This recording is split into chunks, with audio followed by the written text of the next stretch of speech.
Okay, we're here to talk about how one parent went through 2 to 3 meltdowns a day and a daily hitting that she couldn't even count how many times hitting was going on with her 5-year-old, all the way down to zero. And we're going to cover how that happened, 0 weekly hitting episodes, etc.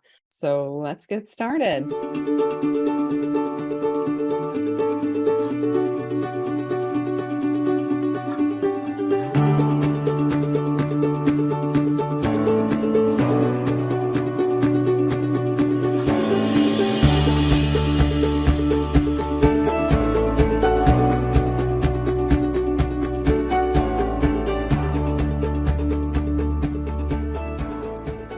Hi, everybody. This is Megan Thompson with Megan Thompson Coaching, and I have our client Megan here. She's here to share about the challenges that she experienced in parenting her kiddos and where she's grown so far. So, Megan, share with us introduce your a little bit about your family and some of the biggest results that you've gotten after working with us in boot camp. Sure. So we came to Megan Thompson Coaching probably like many people do, in utter desperation, and having tried a lot of different things, from therapy, individual therapy for our daughter, who is 5. She was 5 when we started the program, and we never seemed to be able to find a professional that was able to understand her or know what was really going on. And it was starting to get super disheartening and discouraging and frustrating. We went through 2 or 3 different therapists for her, and then also we were doing occupational therapy as well, 2 different occupational therapists. She had been diagnosed with sensory processing disorder. And so we weren't sure kind of whether much of her behavior issues were correlating with the sensory processing sensitivities. When I would Google about sensory processing disorder, I would absolutely feel like I was reading about my daughter, but then I felt like there was something else going on. I was like, this can't just be sensory processing disorder. And so I started, after several failed interactions with therapists who, they definitely focus on anxiety behavior a lot, but like the day-to-day parenting that we were encountering every day, that was getting harder and harder. They would provide recommendations and tips of very kind of old school parenting style: timeout, punishments, taking things away, threatening things, and that sort of thing. And, it got to where we were doing those things because we were being told by professionals to do those things. And then they weren't working after years of doing what professionals were telling us, and doing what honestly felt like it was the way both my husband and I had been raised, more of that traditional parenting style. And we'd have family and external people say, like, you just got to stick to your guns. You got to get more firm with the discipline. And it was spiraling and getting worse. The biggest issue we were encountering was the physical aggression and the hitting, especially when her 2-year-old brother entered the picture. And so, and it was also, he was born at the start of COVID. And so we kept questioning whether it was the pandemic and all the different things. And so, I started just doing some more research online, because I just didn't fully, what we were being asked to do by other professional, quote unquote professionals. They are professionals in their own right, but I think they just didn't know what they didn't know, type of thing. When we would do their recommendations, like timeouts and that kind of thing, she would just, now I know it was shame, all inside of her. And so I started researching and Googling, and I think it might've been a Facebook ad, which, that's super cool that works, because I have to say that when I first saw it, I was a little skeptical. I was like, what is this? Like, how does I clicked on your website. I watched some of the videos on your Facebook thing, and I was like, whoa, this is freaky. She's like inside my head. It's like literally, it was like you could see into our house, into our life. And I was like, how did Facebook know to show this to me? I'm sure it was probably because I had been doing Google searches of sensitive Yes. children and that kind of thing. There's no voodoo involved. Yeah, I figured there was some sort of analytics going on, but Yes. yeah, but it worked. I mean, that it works. Like, I'm so thankful that I stumbled across Megan Thompson coaching and started watching the videos. I started showing them to my husband, and I was just like, I finally feel like somebody actually knows what's happening here. So that was a tremendous relief, and that was super long-winded, but Yeah, hopefully that helps illustrate a little bit of where we were before. right. And so let's talk about the major behaviors that you were struggling with, including your own, right, from you and your husband. For your daughter, you mentioned that she was hitting. What else did you see? How often were the meltdowns, et cetera? Yeah, so we were having daily meltdowns, sometimes 2-3 times a day. We never encountered some of the meltdowns that were like an hour or longer. Hers were more kind of short, like spurt type meltdowns, but they were shorter and very frequent. Sometimes they would last a while, but never, for more than probably 20 minutes. But it was the absolute worst behavior we were dealing with was the physical aggression towards her brother, and then also towards myself and my husband.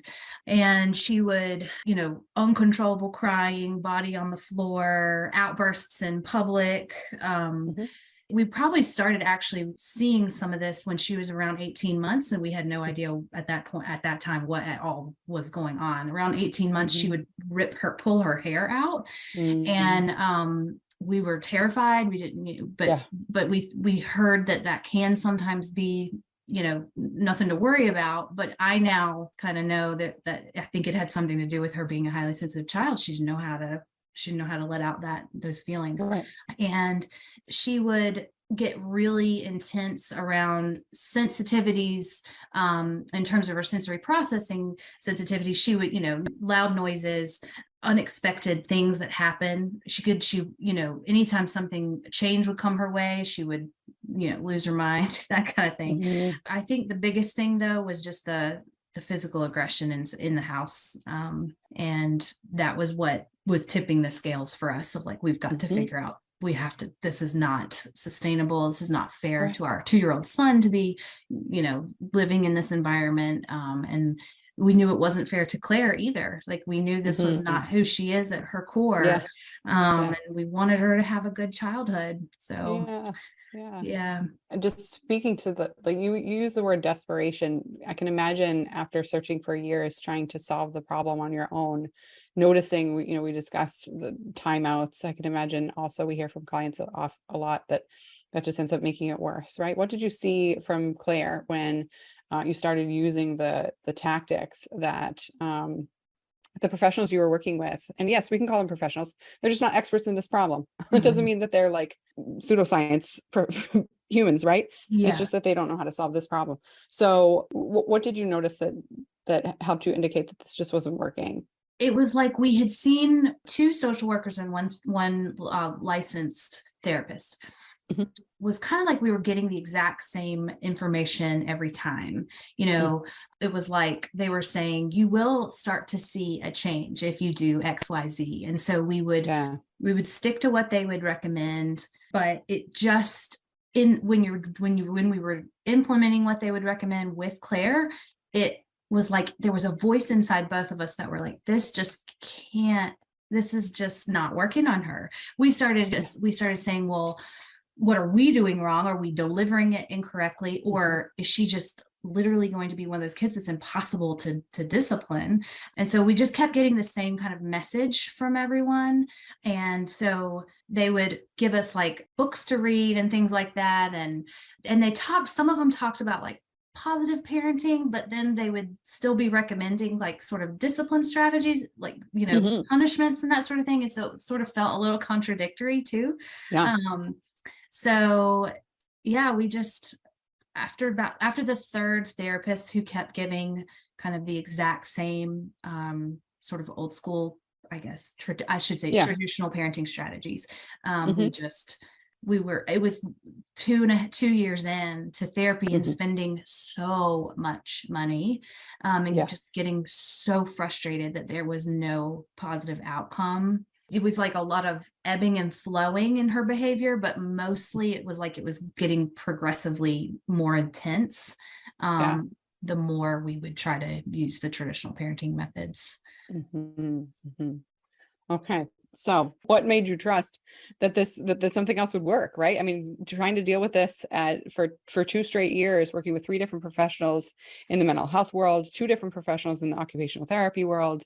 That's 5 different professionals telling you, giving you strategies or tactics that just weren't effective. Why was it so important for you to continue to fix this problem, continue to trust professionals and get with somebody who knew what they were doing? I am one of those people. I'm the type of person where like I don't tend to not give up Mhm. on things. And so my children they're our world, right? I mean, Yeah. we went through infertility to have, like, we went through so much infertility. Mm. We went through IVF to have our children. Mhm. And Mhm. I remember saying to Paul, I was like, we did not bust our tails and do all of those needles and medicine that made me crazy for years, and all those Mhm. blood samples and ultrasounds, and just tears, crazy, crazy difficult times, Mhm. to bring these children into the world for them to be miserable in their own Mhm. house. Like, we just, Mhm. that wasn't ever anything I would have envisioned when I was going through IVF and so desperately wanted children. I never in a Yeah. million years would have thought that our life was gonna start to look like it was, where we just felt like we were completely failing as parents Mhm. and letting her Mhm. down. And Mm. so I just kept saying to myself, there's just no way that there's not something out there that can't help us pinpoint this more or understand her. Um, Mhm. and so I actually first came across Elaine Aron's book, Mhm. on the highly sensitive child. And I remember when I read that book and I took the assessment in that book, I was like, oh my gosh, like, Mhm. finally. Um, Mhm. Taking that assessment, literally every single question on it, she Mhm. she matched. Yeah. And then the Facebook algorithms brought me to Megan Thompson coaching. And I will say, even though I would watch your videos and I was all over the website and I was like drinking the Kool-Aid, it Mhm. still took me a while to um it took us a while to decide we were going to jump in and do it. I Mhm. know Devin was so patient with us. Mhm. Um and so when I think some of the hesitation was that, okay, we're going to invest in something else, but that what if it doesn't work little voice was there. Mhm. And I feel like that kind of held us back from committing for a couple weeks. We also had a couple of sort of some family emergency things going on during the time Yeah. when we were trying to decide. But yeah, I mean, it was tough to trust another professional. But I think what was so captivating about what you were presenting was that it finally was speaking our language. And then I know I also was able to watch, I was also able to like watch and listen to some of the people who were in the boot camp, and Mhm. hearing them talk about what was possible was really, I think, that tipped the scales. And then just hearing them say such similar things about their kids, it was like, okay, finally, it seems like this is a community that gets it. Mhm. Mhm. Mhm. So, what was one of the first things that you tried that felt weird or, sounded crazy in our work together that we told you to Um, do? I remember the first time the validation exercise was presented, and then having to record yourself doing that and then share that with the group. That was tough. Yeah. But honestly, the thing that stands out to me the most from boot camp was one of the Zendesk tickets I put in. Autumn responded to it, and it was during the time where when we started talking about like limit setting and that sort of thing. I remember she told me, she goes, "This is going to sound crazy, but if you're open to it, give this a try. And it was basically where we were having a hard time getting Claire to like pick up her toys and follow directions. And so she recommended that I try saying to Claire that she could watch me pick up her toys after, after she was refusing, basically. And I remember being like, this chick is crazy. Like, there is no way I can do this, because then I'm giving in to her. And I had that little voice inside me was like, but now she's gonna assume she can do this that I'm gonna just pick up her toys every time. She can just watch me. And I remember Autumn saying to me, don't listen to that false narrative inside your head. That's a false belief. And that's something I remember you always talking about, like, these are false beliefs. And so I remember I did it. And I remember Claire was like, because she is, super smart and intuitive. And I remember her being like, wait, what? I can just watch you? And I remember even in the moment, I was like, oh my gosh, I can't believe I'm doing this. But I did. And now, how many months are we? 6 months later, probably since that initially maybe 5 months since I tried that for the first time. Now she will still pull that and say, Mommy, how about I watch you? And I'll say, okay, let's do that. Let's do that. And every single time she helps me. She ends up helping me. And I'm okay with that. Like, I want to lead by example. I'll help her pick up the toys if I'm able to do that. But I remember thinking to myself, there's no way this is ever going to eventually turn her into wanting to help me pick up her toys. And sure enough, if we're needing to do that, she will jump in and start helping. So it was one of those like crazy, I remember that being like one of the biggest, like, wow, this is so not typical of what anybody in the past would say I should do. Yeah. And I remember Devin alluding to when we would talk to her before we jumped in, I remember her saying, there's going to be times where you are going to really be sort of stretched as a parent, because we're going to ask you to do things that the therapists haven't been telling you to do in the past, and we're going to have you probably do things that your parents might not have ever have done. And that was an example. I remember thinking, well, I wonder what that would look. What could that be? What is she talking about? Right. The whole thing flipped our parenting on its head, but in the absolute best way possible. Yeah. Exactly. And that level of trust is necessary and inherent in your ability, right? I love that you are naming for both you and your husband, just trusting the fact that no one was put on this earth to be miserable. And you guys didn't go through all of this hard work to have kids in the first place, to let them just stay miserable and just say, I guess this is what it is, right? And that level of trust, you were able to maintain that level of trust with the team, and play full out, right? Just acknowledge, okay, we're here. We're not going to double, second guess every single thing.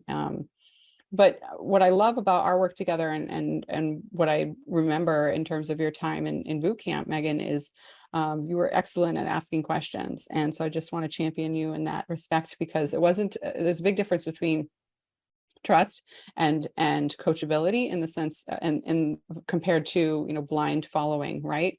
That's not what we're talking about here. And what you were able to do was ask the question, are you sure? This is still really hard, right? I remember just your time and our work together and all the support you received from every coach on the team, which was, keep going. It is working, even though it's hard to see. So for you, let's talk about that. Any skepticism you might have felt like, whether or not this would work for you. Let's share more about that. Yeah, I remember, I think, even sharing that sometimes in the Zen desk, which people who haven't been in the program, that's sort of it's a communication method that you have access to the coaches any potential hour of the day. So it's really helpful. But I think I remember I would read back some of what they would recommend. There would sometimes be that voice inside me that would be like, and even during boot camp, both my husband and I would have moments where we would say, like, is Claire that one kid this is just not going to work for? Because literally we would have those thoughts. And I do remember I worked a lot with Nicolo on my mindset around that, because I think that was holding us back for some of the time in the beginning. And now it's phenomenal to kind of look back and think about prior to boot camp, not knowing how my mindset and the way what I was projecting onto my daughter was impacting her behavior. And now I know that. And this week is a perfect example of that. We've had some, my daughter's school had to evacuate due to a bomb threat and that sort of thing. And both my husband and I this week, we have been under a lot of stress. And as a result, and she's been pretty cushioned at school as a kindergartner as to what's going on, but like we've probably been sort of more stressed than normal. And we're noticing a little bit of, behavior things popping up with her this week. And now, because of boot camp, I can literally look back and be like, okay, I used to be like, well, what is it? Like, I couldn't pinpoint what could possibly be suddenly causing her to sort of revert to some old ways. But now, having been through this program, I'm like, oh, yeah, not only is she going through some stuff at school that we still probably don't even know everything she's experiencing, but like, we now know, okay, our stress is completely reflecting and impacting her. And so I think I'm getting off on kind of a tangent. No, it's helpful. But your question was about what times of when I felt doubt in the skeptical. Doubt. Yeah, exactly. But I think my work with Nicolo on the mindset stuff was what helped push through that. And I'm not gonna lie, it creeps in still, when things get challenging. And especially like right after boot camp, we had a big trip abroad to where my husband's from in Ireland, and there were some challenging situations obviously with that because travel was so hard, but like I can always remember to try and like go back to how my mindset impacts her progress. And I remember in the beginning of boot camp how you emphasize so heavily that the mindset work is some of the most important work we're going to do. And it is absolutely true. And having been working on that for several months now, I do notice that when I'm not on top of like considering where my mindset is and working on me, I see it reflect in her. And like I said, prior to boot camp, I would have never have put 2 and 2 together. And so what's it like having that skill now? What emotion or judgment do you place on having that skill? Oh my gosh, it's so invaluable. And it's something that I can't believe I've gone this much of my life and didn't really know about or realize could have such a positive impact, not only in me as a parent, but in the way I am in everything in my life now. I used to care so much about what other people think. And now through this like mindset work, I'm like, it's just phenomenal. Like how it has transcended into my work life, and it helps me manage expectations of others. It's just all I can say. The only word I can think of is like, it's invaluable. And it can sometimes almost be like I'm receiving therapy, but I'm somehow manifesting that therapy for myself. It's weird. Like, I don't know. Like I just changed my mind by myself. Talk myself out of that. It's truly. I mean, because having a highly sensitive child, being in public sometimes can be mortifying is the word, right? So just not knowing how to manage that embarrassment. But now I'm not saying that doesn't still pop up sometimes, but I immediately can sort of look in myself and say, I'm making assumptions about what other people are thinking right now, and that's not serving Claire, and it's pulling me away from what I need to be for her by worrying about how these people are judging XYZ. But I don't think I expected, I remember in boot camp really recognizing how mindset was going to help us as parents, but I don't think I expected how it would impact other areas of my life. That's lovely to hear. And the focus on understanding that the shifts that you need to make are pervasive shifts, right? We talk about this being a family dynamic issue. That means that that there's a parenting dynamic issue that also means that there's a adult life and how you live it dynamic issue. And so when you build that skill, you don't just keep it compartmentalized into your parenting relationship. You get to benefit from it in all aspects of your life. And so I love to hear that you're noticing that, regularly. It's great. And so what did you notice happened right away, right? Because thinking about your child in a different way, feeling empowered, to stay calm, present, et cetera, that's, some people will learn that, they'll read about that in a blog, right? That's not just what we're talking about here. There's actual strategies in managing behavior too, right? So the focus on being able to combine the two and to do that skillfully. What did you notice? And you came to us with 2 to 3 meltdowns a day, at times daily meltdowns at least. Let's talk about those results. Our pendulums moved a little slower from some of the other parents that were in group camp at the same time as us. And that sometimes would impact my mindset, is like starting to compare, our situation to other families. And you'd hear people on calls talking about their progress, and ours just felt like it was just moving at a little bit of a slower pace. And a lot of that could have been just sort of the trouble in the beginning that we might have had to sort out, to sort of learn this concept of shifting our mindset and that sort of thing. But it started to make us feel like, oh, here we go again. Like, is she an impossible case? But I would say, because she was the type of kid that wasn't having like long drawn out meltdowns, I feel like observing her progress, it was a little bit trickier because of the fact that we were still seeing meltdowns, but they were starting to reduce in numbers. But I would also say, like, for sure the intensity was the first thing that we saw kind of come down. And then the physical aggression is absolutely what has taken the longest. But we started to see a shift in the physical aggression to retreating and slamming doors. So even though it didn't feel like it was a win, we were seeing that the physical aggression was reducing, but it was shifting into another behavior that we then started to, we were able to focus on that behavior a little bit more. I know this wasn't part of your question, but like now the physical aggression is, it used to be you couldn't even keep a count in the day. And now, it's maybe once or twice a month. So it's still there, but it's like, but she's 5. That's developmentally appropriate. And exactly. I was just getting ready to say that because I remember you telling me that. No, it's okay. I remember. I used to take notes during the calls each week, and I would type them up on my Google Doc or whatever. And I had written that one down quite a few times. Was like, we are now at the point where she is developmentally appropriate. That's crazy. Yeah. So like I said, when I know that there is a shift in the environment, like what's been happening this week, she's sort of swatted at me twice this week. So this week's a little bit of like, I feel like I can't really, it's kind of throwing She's had a traumatic experience, right? Totally. School was on lockdown 2 days in a row. Yeah. First year of public school. Exactly. It's a big deal.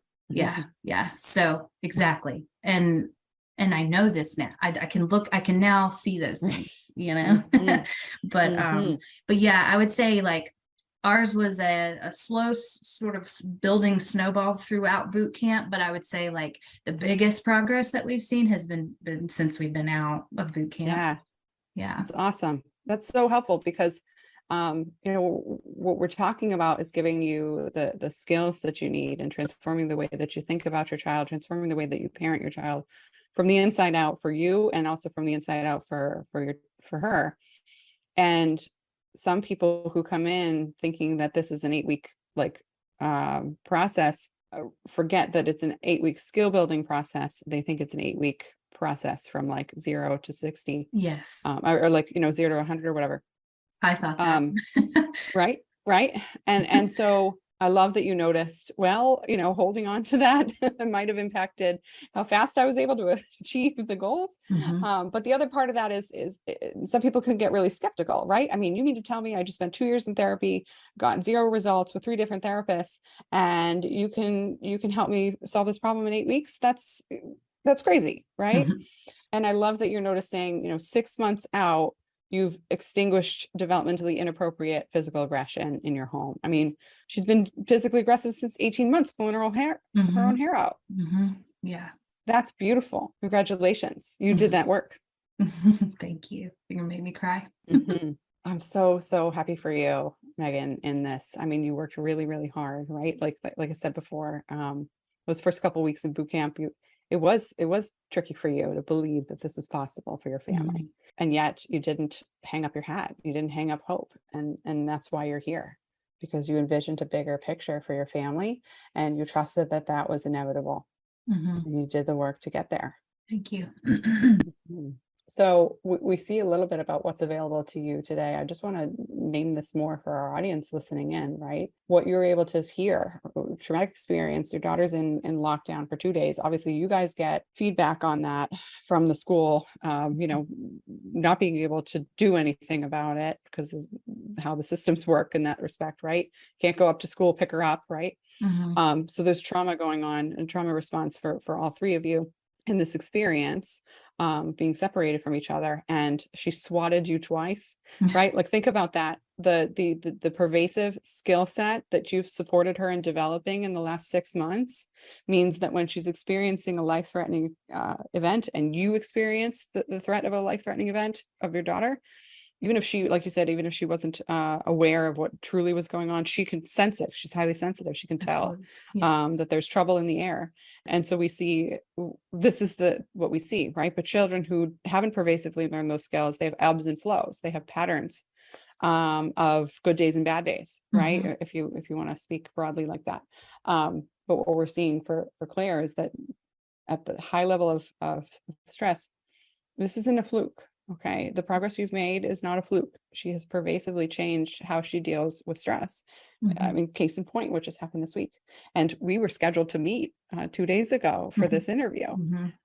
and had to reschedule because of that event. Right. And Mhm. so there's a reason why, because your message here, that what you want other people to hear, they needed to hear that that was possible. Noticing that, is there anything else that you want to share about how your family dynamic has shifted? Yeah, I wanted to mention, you were asking about some of the behaviors that we were noticing before we started boot camp. I completely forgot to talk about like refusal to, get herself dressed. Getting out the door in the morning was just like, I mean, literally putting clothes on was climbing Mount Everest. Yeah. Um, I Mm, would buy so many different types of clothes, and yeah, I mean, yeah. that was a huge thing for us. And I was very much anticipating that kindergarten was going to be a big hurdle, right? Going to Mm, public school for the first time. And we were hopeful to put her on the bus and that sort of thing because mm, of our work schedules and everything. And I never in a million years would have thought that my daughter would be able to walk onto a bus, yeah. but she did. And yeah, like, I mean, this school thing, she's like telling me, "Mommy, come on, we gotta do this, we gotta do that now." Like Yeah. I don't have to like beg her to do things, or prior to boot camp, coerce her to do things. um Yeah. so Yeah. yeah, like she's getting herself dressed, and Mhm, um I've learned, I used to worry about what she had on her body walking out the door. mhm. And now, it's like she's got on clothes. That's awesome. Yes. There we go. She's willing to wear these socks. This is amazing. It's so night and day. That's Mhm. been a like, I mean, that's been a huge thing. I was terrified for her to go to school, to Yeah. start kindergarten. And it has just, I mean, she's thriving. uh, Yeah. yeah, and I utilized the tools that you guys gave us during boot camp for her teacher Mhm. and her Great. school, and that was so helpful to be able to just have Awesome. that language provided to me to give to Yeah. them. I sort of was debating about like when to introduce that, and that sort of thing. We had in was it during boot camp? It was during boot camp. We had like it was kind of like orientation night at kindergarten. Mhm, And mhm, and I remember talking to Niklo about this because it was traumatic. She mhm, was she had a meltdown in front of about 200 people in the mhm. gym. And we were in the midst of boot camp. And I remember utilizing Nicolo for some really hard mindset work the next day, Mhm. because it was it was just, I had a dribble of sweat Yeah. going down my back because I'm like, Right. my daughter's in front of 200 people, her future school, these are her future Yes. peers, these are, the principal's watching her, Yeah.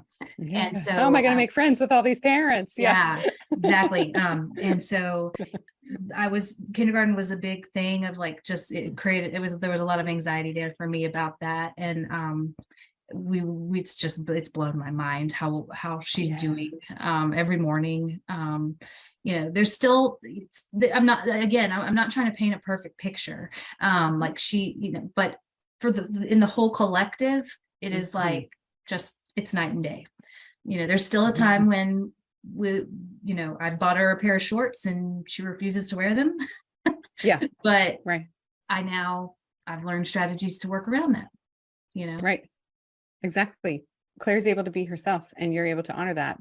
Mhm. And that's different than Claire living in fear and losing her mind every day and you not knowing who she is. Exactly. And I have to also say, like, the way I look at her now, I thought I knew my daughter prior, to going through this process, but something I learned is that I don't think I really knew her as well as I thought I did until I went through this process, because now I'm able to look at her and not be embarrassed for who she is. I don't feel that anymore. I'm proud of who she is. Yeah.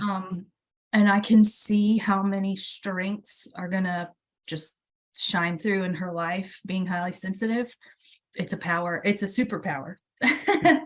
So yeah, sorry. I'm getting emotional. Oh, we don't apologize for feelings here. I know. Yeah. I also, I haven't even mentioned, I've learned that I'm highly sensitive. I had no idea, prior to this, I had no idea why that's why I tear up a lot, and now I have a name for it. Right. So, There's nothing wrong with that. And I think that's really important to know that you know who Claire is now. And I love that, just hearing that from you. You were an expert in her symptoms and now you're an expert in her. Yeah, it's very empowering now. I used to just feel like I didn't know what I was doing. And now I feel like I have tools and I'm empowered. And I love what you said. You're not here to paint a perfect picture. And you know that I always say perfect is boring, right? Parenting isn't like, there's no such thing as parenting and perfection in general, right? What we're expecting you to be able to create is an appropriate parenting experience, right? A developmentally appropriate parenting experience. Your child's showing up developmentally appropriately. Does that mean that she'll never experience emotion? No, that's, we're not raising robots here, nor are we raising children who just respond in lockstep, because that's not perfection. That's, a child who stuffs their feelings. And so in experiencing that, the process for you, the freedom for you and for your husband in this dynamic, what does it feel like to go out in public? What does it feel like now to talk to your friends who don't have highly sensitive kids, or even, coworkers and things of that nature? How has life changed for you in that dynamic? Yeah, I mean, there used to be hesitation to even go to a birthday party, and now I know exactly what to do, because we have a birthday party tomorrow, and I just feel more confident because I know we'll take a minute and step aside. And when I say step aside, like give her time to step away from the party for a little bit and kind of regroup. Yeah, I think it's just nice to be able to not like be fearful if something comes up, used to just almost feel paralyzed when meltdown or what have you would happen in public. Now it's like I go into it not assuming that it's going to happen. If it does, I feel more equipped with how to work through it with her. And so that's tremendous to be able to not fear that embarrassment that I used to always feel. So any last takeaways that you want the audience to understand? I would say that for us, one of the hurdles that we dealt with was justifying the investment part of it. But when I think back, and I remember Devin, doing the math with me and talking about, what therapy was costing us, which was $250 a week. I'm like, man, I'm like, just like why couldn't I have found MPC sooner? Because we would have saved so much money. I think for me, that's something I want to emphasize if anybody is on the fence about the, and I say in the word investment, because it is, you are investing in your livelihood, and there is no price tag you can put on that. And just like the way, what I know now, and the way I look at, like I've said, like the way I look at her now, that is worth all the money in the world. And I'm making it almost sound like it was a lot of, I mean, it's you guys have made it to where it's very manageable. I think that was something that we kind of struggled with when we were trying to figure out how to make this work. And now, having gone through it, I'm like, I wish I hadn't even hesitated, because we're now not in therapy every week. So, exactly. Yeah. So I think that, and then I don't think I realized what I was capable of, prior to boot camp. I had come in just so jaded by the people that had tried to help us before. And I think I really did. I didn't, initially I was like, I want to trust these people. I really do. And I believe they are speaking our language more than anyone I've ever encountered. But, I don't think I had any way of knowing what was possible. And even at the end of boot camp, I still was carrying some, like, I was hoping to see more progress, but I remember you used to always say in the calls, it takes as long as it takes. And yes, like it does. And I've actually been pleasantly surprised post boot camp how much progress we've seen. Like how fast it can actually take. Yeah. Yeah. So if there are people who are currently in boot camp listening to this, just don't let that voice inside you that's trying to put a timestamp on the process. Just shut it up, because I promise it will, as long as you keep doing it afterwards, right? That's the hard part, is like keeping that discipline going, because your hand is so held during boot camp, and then it's up to you afterwards, really. I mean, you have the alumni group, and there's other options too you can join in on, but like, it really is up to you as the parents to keep it going.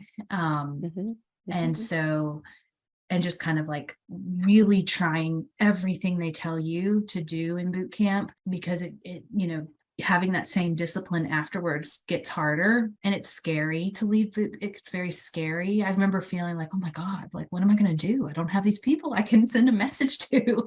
If you keep using the tools, it does take as long as it's going to take, but it will. I can now say, and I never thought I would be able to say that, but it will work. Yeah.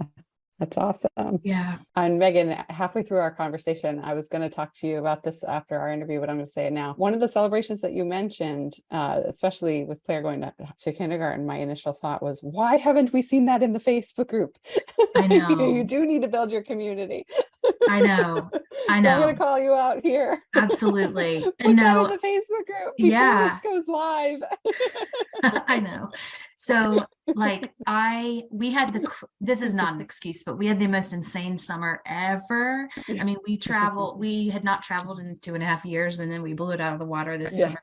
And let's get it all done. Yeah. And then I'm a 9-month employee at where I work, and I went back to work in August, and like and then it's just been, and there's no excuse, but like, it's been a little crazy.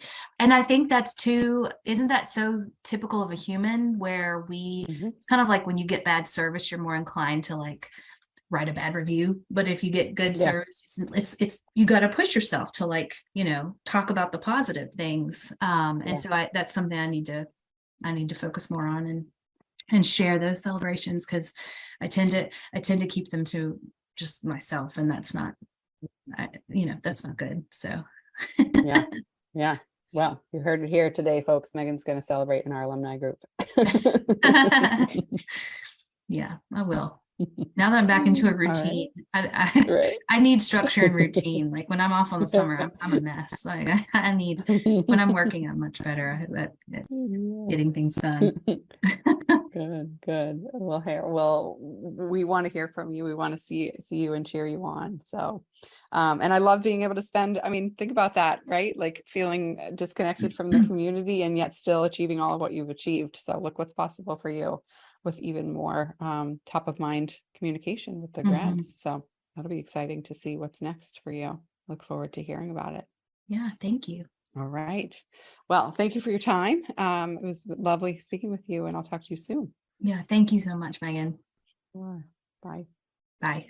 Okay, so if you find yourself at this level of stress or noticing and resonating with what Megan has shared with us today, and you're noticing that you are in need of support and breaking out of this pattern, you're ready to do that, go ahead over to meganthompsoncoaching.com/talk. And we look forward to having a conversation. On that conversation, we're going to talk to you about where you're stuck, right? What your frustrations are. Even if you've been to multiple therapists before, what we do isn't therapy, it's coaching. And if what you need is a strategy and continuous support, then we'll tell you exactly how what we do will help you reach your goals. But if your family's goals and needs are not in alignment with what we do here at MTC, then we will point you in a different direction. So either way, that conversation is going to have incredible value for you. Again, go ahead over to meganthompsoncoaching.com/talk, and we look forward to having that conversation with you.